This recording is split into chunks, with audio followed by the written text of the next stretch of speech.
साथियों, आदमी को अपनी आवश्यकताओं को पूरा करने, अपनी संतुष्ट को आगे बढ़ाने के लिए किसी न किसी काम के साथ जिंदगी में जोड़ना पड़ता है। वो काम किसी इंडस्ट्रियल यूनिट में हो सकता है, काम स्कूल कॉलेज में हो सकता है, हॉस्पिटल में हो सकता है, कहीं न कहीं वो काम करता है। तो बहुत से लोग हम में से इंडस्ट्रियल यूनिट में काम करते हैं, बहुत से हम लोग स्कूल में काम करते हैं। तो जो लोग इंडस्ट्रियल यूनिट में काम करते हैं उनका ताल्लुक ज्यादातर समय में जो उनका वर्किंग आवर्स होते हैं मशीनों से और कच्चे माल से होता है। वे माल को प्रोड्यूस करते हैं, सामान को प्रोड्यूस करते हैं। एक दूसरा साइड भी है जहां हम लोग काम करते हैं, आप काम करते हैं। हम लोग जिंदगियों के साथ काम करते हैं, सामान के साथ काम नहीं करते, जिंदगी के साथ काम करते हैं। और जिंदगी के साथ काम करना और एक फैक्ट्री में काम करना दोनों बिल्कुल अलग अलग चीजें हैं। तो हम यहां पर आपसे निवेदन करेंगे कि फैक्ट्री में काम करने वाला आदमी जो सामान प्रोड्यूस कर रहा है उसका अप्रोच और जो आदमी बना रहा है उसका अप्रोच एक होना चाहिए या अलग अलग? अलग अलग। ठीक बात। इसका मतलब हुआ कि हमारे हाथ एक चीज लगी कि जो आदमी बनाता है उसकी अप्रोच एक तरह की, जो सामान बनाता है उसकी अप्रोच एक तरह की।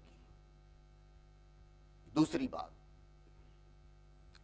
साथियों, जब हम प्रिंसिपल बने तो प्रिंसिपल हमारे साथ तकरीबन 50 लोग और बने थे। ये 93 की बात है। और सबकी सोच थी, सारे लोग सोच रहे थे कि हमको जिस स्कूल में जाए, एक्सपेक्टेशन बड़ी हाई थी, क्या स्कूल मिलेगा,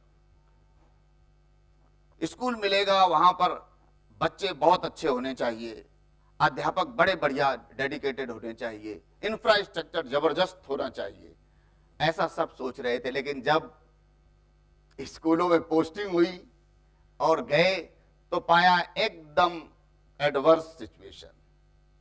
ज्यादातर स्कूलों में, हम भी उनमें से एक थे। 10-15 दिन तो देखा, इसके बाद हमको थोड़ा स्कूल बेहतर लगता है कि मिला था।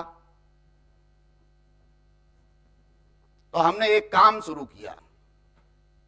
सवेरे टाइम हमारा टाइम ऑफ होता था, स्कूल का टाइम इवनिंग का था। सवेरे कुछ स्कूलों के प्रिंसिपल से मिलना, कुछ स्कूलों को जाके देखना, और गजब हो गया। हमसे लो लेवल के स्कूल हमसे बेहतर परफॉर्म कर रहे हैं। हमारे साथी किसी से कम नहीं थे, एक से एक वंडरफुल साथी था जो कि लाइजनिंग नहीं थी। और इसी बीच एक आदमी से हमारा संपर्क हुआ। उनका नाम था सरदार उत्तम सिंह। शायद कुछ लोग इसमें से परिचित, अब तो शायद हमको लगता है इस पीढ़ी में हमको नहीं लगता कि कोई होगा। तो जो ना उस समय के बेहतरीन प्रिंसिपल्स थे उनके साथ हमने मुलाकात करना शुरू किया। उनमें से हम नाम बता देते हैं। एक अयोध्या दास जी थे, एक डॉक्टर ML कपूर थे जो हमारे खुद के प्रिंसिपल हुआ करते थे, एक सरदार उत्तम सिंह थे, एक मिसेज लुंगानी थी, और एक YP पुरंग थे। पुरंग साहब अभी हैं, हमारे प्रिंसिपल साहब भी अभी हैं। हमारे एक साथी थे जैन साहब, उनसे हमने रिक्वेस्ट किया, वो सरदार उत्तम सिंह को जानते थे। एक हमारे साथी बैठे हैं स्कूल के भी, यहाँ बैठे हैं शर्मा जी, राम अवतार जी, हम लोग बहुत निकटतम रहे। उन्होंने सरदार उत्तम सिंह से हमें मिलाया, और उस मिलाने में क्या हुआ, उन्होंने लगभग 2.5-3 घंटे संडे के दिन बात किया। जो उन्होंने एक्सपीरियंसेस शेयर किए, हमको लगा हम सब कुछ कर सकते हैं, कुछ भी ऐसा नहीं है जो हम नहीं कर सकते। और उसके बाद हम दोनों घर आए। घर में आने के बाद रास्ते में हम रिकलेक्ट कर रहे थे आइडियाज, कुछ इधर उधर हो रहे थे। जब घर में हम बैठने के बाद हमने कपड़े भी नहीं उतारे, कुछ नहीं, जूता वूता कुछ नहीं उतारा, और हमने वो लिखना शुरू कर दिया उन्होंने जो। और साथियों, आप हैरान करेंगे, एक हमने सेंटेंस सुना था पिछले 10 सालों से, और शायद आपने भी सुना होगा। वो सेंटेंस हमारे लिए सूत्र बन गया। पहले हमने वाक्य की तरह वो सुना था, जिसका कोई हमारे लिए ज्यादा मतलब नहीं था, केवल एक सेंटेंस था। और वो वाक्य क्या था, जब उनसे मिलने के बाद जब हम वापस आए तो कैसे वो सूत्र में कन्वर्ट हो रहा था हमारे दिल में। ताश के पत्ते जो आपके पास हैं उन्हें आप बदल नहीं सकते, केवल और केवल खेलने का तरीका आपके हाथ में है। गजब हो गया। उसके पहले हमने सेंटेंस सुने थे, वाक्य मानता रहा इसको, लेकिन ये सूत्र में कब बदल गया, ये सरदार उत्तम सिंह की श्रेष्ठता का प्रतीक था। ये वाक्य जब हमारे हाथ लगा, ये जब सूत्र हमारे हाथ लगा, तो घर में हम आए और हमने सोचना शुरू किया, इसके बाद इसकी ब्यूटी देखिए इस सेंटेंस की। खेलने का तरीका आपके हाथ में है। ये खेलने का तरीका क्या होता है, इसको हमने खोलना शुरू किया अपने हिसाब से, अपनी जितनी हमारी सामर्थ्य थी, जितनी कॉम्पिटेंस थी, इसको खोलना शुरू किया। और इसमें जो खजाना निकला, आज तक वो हमको माला माल किए। और खजाना क्या था? पहली बात कॉम्पिटेंसी, इसमें से कॉम्पिटेंसी निकली। कॉम्पिटेंसी कौन? एक तो ह्यूमन कॉम्पिटेंसी, दूसरी प्रोफेशनल कॉम्पिटेंसी। तीसरी चीज थी जो करके सीखना पड़ी, अप्रोच, जो हमने पहले एग्जाम्पल से शेयर किया था, अप्रोच। और चौथी चीज थी कि अपने साथी को अपॉर्चुनिटी देना। ये जो कॉम्पिटेंसीज थी, इन्होंने फिर और खुलना शुरू किया। जब हमने ह्यूमन कॉम्पिटेंसी को ठीक से देखा तो ये दो हिस्सों में खुल गई। क्या गजब था। दो हिस्सों में कौन से हिस्से थे? दो। एक था सेल्फ डेवलपमेंट और दूसरा था मनुष्य के संबंधों में जीने की योग्यता। हमने सब कुछ जिया, सब कुछ देखा, लेकिन संबंधों में जीना नहीं सीख पाए, जिससे सारी उपलब्धियां मिट्टी में मिल गई। एक तो ह्यूमन कॉम्पिटेंसी के दो कंपोनेंट, और पहला कंपोनेंट है सेल्फ डेवलपमेंट और दूसरा कंपोनेंट है रिश्तों में जीने की योग्यता। रिश्तों में जीने की योग्यता ज्यादातर जगह पर नदारत है। हमने ऐसे ऐसे प्रोफेसर देखे हैं, ऐसे ऐसे लोग देखे हैं साइकोलॉजी में डॉक्टरेट किए हुए, जो आदमियों को बड़ी अच्छी बात करके समझा देते हैं, लेकिन घर में अपने बच्चे को, अपनी बीवी को, अपने भाई को नहीं समझा पाते। संबंधों का ये विज्ञान विकसित करने का और जीने का मामला है। ये कहीं से पढ़ के नहीं आता, ये जीने से ताल्लुक रखता है। और हम मैनेजमेंट में सबसे कमजोर हिस्सा है कि संबंधों में जीने की योग्यता की कमी। घर में भी सबसे कमजोर कड़ी यही है, संबंधों में जीने की योग्यता की कमी। तो पहली बात, ये कॉम्पिटेंसी जब निकल के आई तो हमने किसी से कुछ बात नहीं की और शुरू हो गए जो कर सकते थे।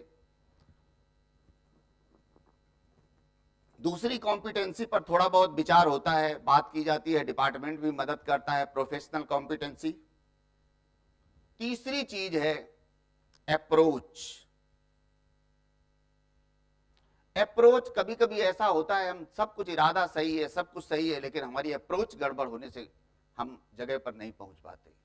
और चौथी चीज हमने आपके साथ शेयर की, जो क्रिएटनेट ने हमारे साथ किया है, अपॉर्चुनिटी देना। दूसरी बात। तीसरी बात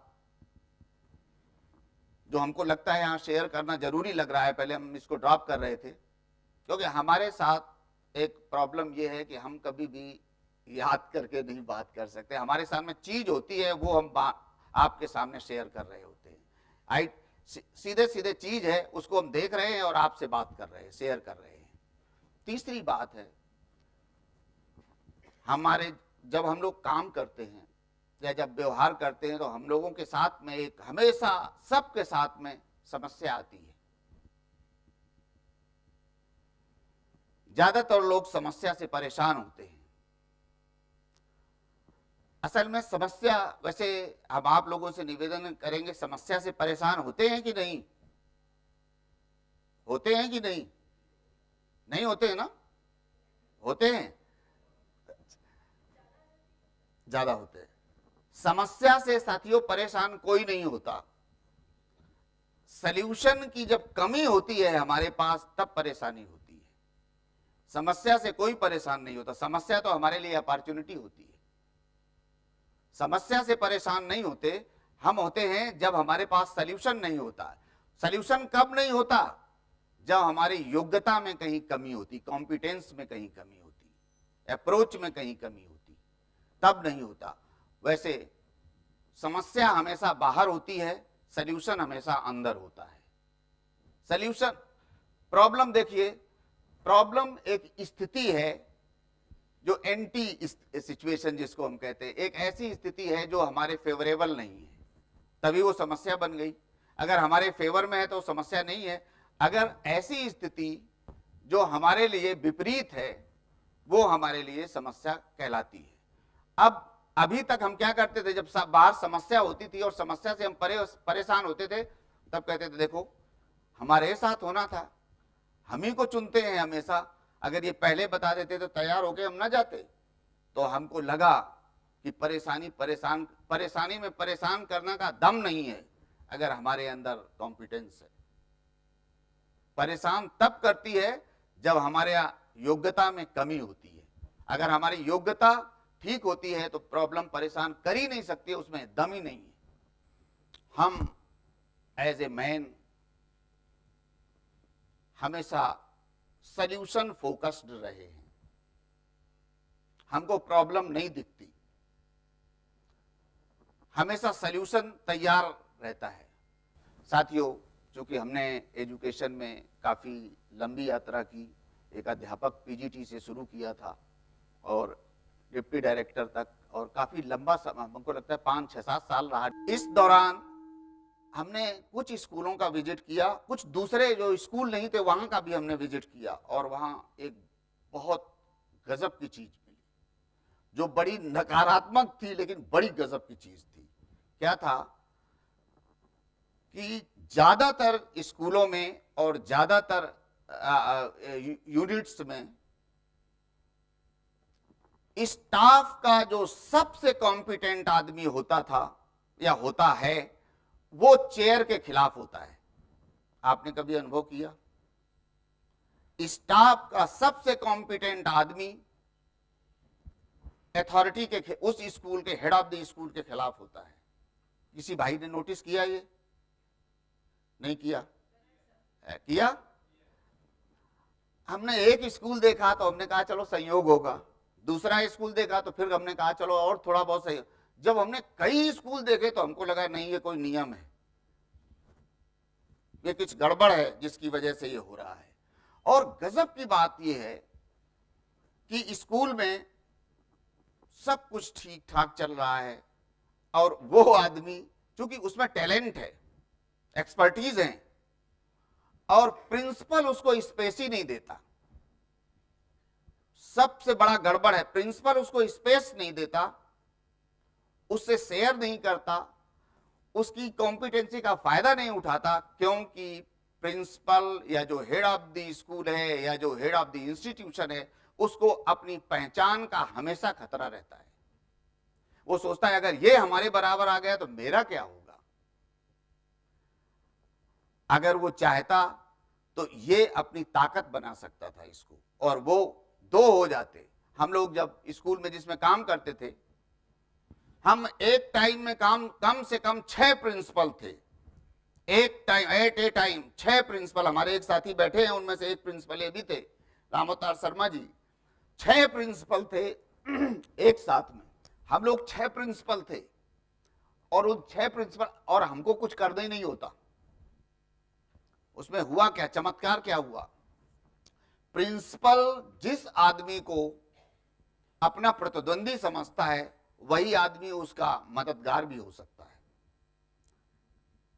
और लीडर का काम होता है लीडर की फसल बोना, और लीडर सबसे इस बात से डरता है हमने तो लगभग अपने बेटे के ऑर्गेनाइजेशन में देखा, बहुत बड़ा ऑर्गेनाइजेशन है गवर्नमेंट ऑफ इंडिया का, भयंकर समस्या है इस बात की। वहां पर अब लीडर, एक मैनेजमेंट का आदमी जो ऊपर बैठा है, वो दूसरे को पनपने नहीं देता, वो कहता मेरा क्या होगा, और इसके चलते लीडरशिप का खतरा, संकट है, फेयर लीडरशिप का संकट है, और जिसके चलते, और ये परेशानी लगभग हमको लगता है हर छोटे बड़े यूनिट्स में है। हमने थोड़ा बहुत नोटिस किया है, हो सकता है आप लोगों ने भी नोटिस किया हो। तो ये लीडर का काम है अपने जैसे लीडर को पैदा करना, अपने जैसे लीडर को बढ़ने में सहयोग देना, सहायता करना। और हमारे लीडर चूंकि अपनी कॉम्पिटेंसी से डरे हुए हैं, इसलिए अपने जैसा आदमी कोई दूसरा नहीं खड़ा करना चाहते हैं। और ये साथियों, हम आप लोगों से निवेदन करते हैं, हमको बड़ा मजा लगा और बड़ा ही अच्छा हुआ कि जब हमारे साथी मल्टीप्लाई, हम जब डिस्ट्रिक्ट में थे, डिस्ट्रिक्ट में एक डिप्टी डायरेक्टर नहीं था, 8-10 डिप्टी डायरेक्टर थे। एक डिप्टी डायरेक्टर कैसे काम कर सकता है? साथियों, अपने को मल्टीप्लाई करना, अगर मल्टीप्लाई नहीं कर सकते तो कम से कम जोड़ तो जरूर देना है, प्लस तो जरूर कर देना है। तो ये इस तरह की हम बात से आपसे शेयर करना चाहिए। अब अपनी मुख्य चीज पर लौट के आते हैं कि शुरू में स्कूल में बहुत से काम हम लोग, शायद हम या हमारे एक दो साथी मिलकर के कर लेते थे, और उस करने में क्या हुआ कि साथियों को बहुत गलत फहमी हो गई कि हमारे प्रिंसिपल साहब तो बड़े योग्य हैं, बड़े विद्वान आदमी हैं, ये तो कर ही लेंगे। अरे हमने कहा ये तो नाश हो गया, ये तो सब बेकार हो गया।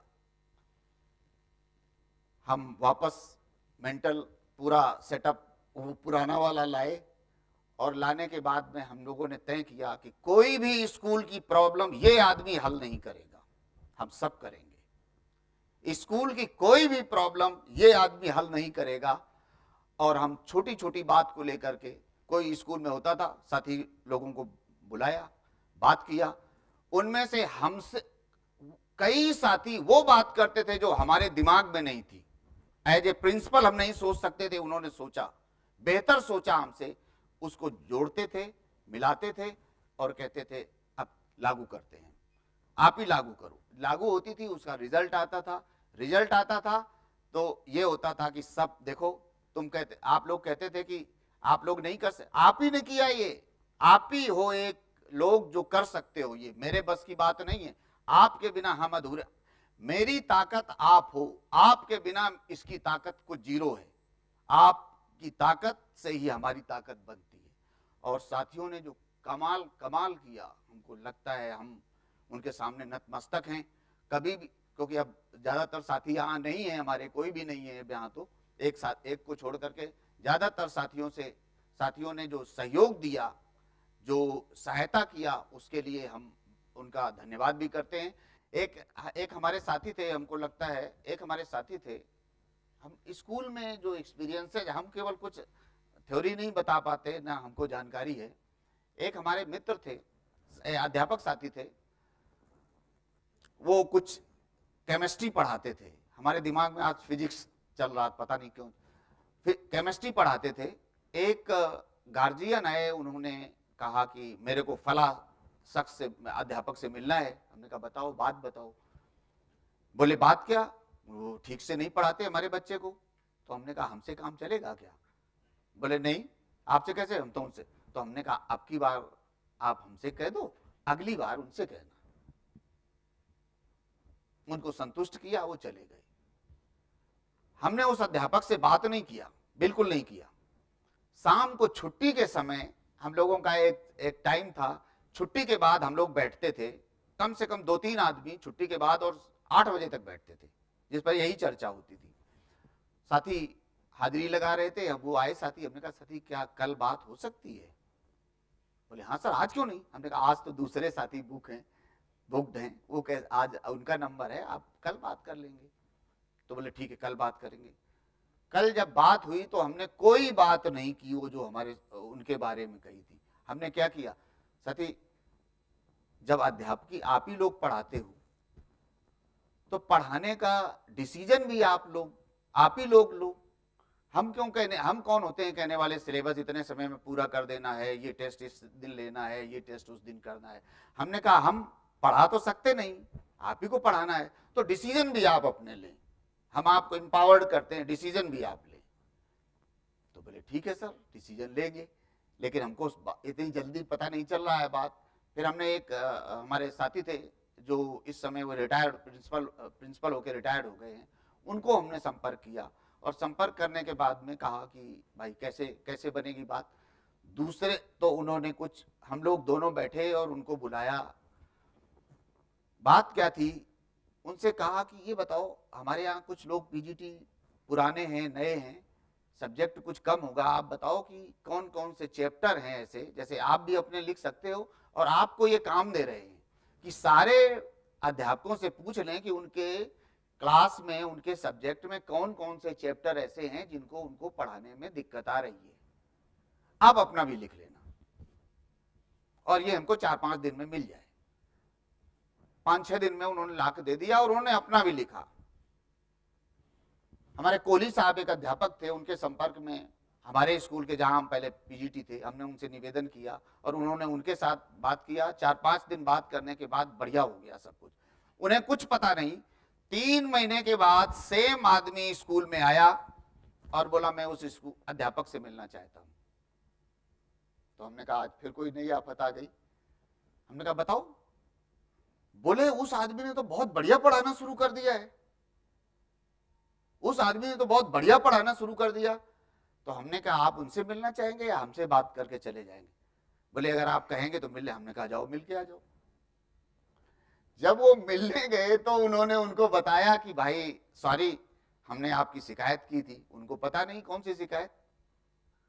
उन्होंने कहा सॉरी, हमने आपकी शिकायत की थी और आप तो बहुत अच्छा पढ़ाते हैं। वो आदमी हमारे पास आए और उन्होंने कहा कि आप बताएं कि आपने बताया नहीं। हमने कहा जरूरत कहां पड़ी, आपने तो बिना बताए सब कुछ कर लिया। साथियों, हम कैसी अप्रोच लाते हैं साथ में, कैसे हम चीजों को हैंडल करते, और साथियों एक चीज को हम जीते हैं, संबंधों में जीने के लिए। संबंधों में जीने की योग्यता ये ऐसी कड़ी है जो सारे मसले सुलझा देती है। आमतौर पर लोग कॉम्पिटेंस के चक्कर में रहते संबंध को खत्म कर देते हैं। कॉम्पिटेंस जरूरी है, लेकिन संबंध उससे भी जरूरी है। बिना संबंधों में जीने की योग्यता के कॉम्पिटेंस किसी काम की नहीं है, कहीं नहीं ले जाती। इसीलिए साथियों, हम लोग सॉल्यूशन फोकस्ड रहे, समस्या को नहीं देखा, सॉल्यूशन को देखा। और सॉल्यूशन किसका? सबके थ्रू सॉल्यूशन आना चाहिए, मेरे थ्रू नहीं, क्योंकि इसमें बहुत खतरा रहता है। अगर एक आदमी सॉल्यूशन करता है तो वो हीरो बन जाता है, और किसी भी संस्था में HOS का हीरो बनना उस संस्था के विकास के लिए सबसे बड़ी बाधा है। सारे हीरो बने, अगर स्कूल में 50 आदमी है, 50 हीरो बने, एक आदमी का हीरो। संस्था की कीमत पर एक आदमी का हीरो बनना खतरे से खाली नहीं है, क्योंकि वो उठाएगा सामान और चला जाएगा दूसरी जगह, जो बहुत सारी कंपनियों में होता है। इसीलिए हमेशा जो टीम है, टीम को स्ट्रेंथन करने की जरूरत होती है, व्यक्ति को नहीं। जहां आपने व्यक्ति को किया तो व्यक्ति टेढ़े मेढ़े पांव उसके पड़ने लगते हैं, और वो अपने को खुदा की तरफ के बाद दूसरे नंबर का समझने लगता है, कभी कभी खुदा के बराबर भी। इसीलिए हमको लगता है कि स्कूल के पूरे लोगों की कॉम्पिटेंसी बढ़ना है, एक आदमी की नहीं।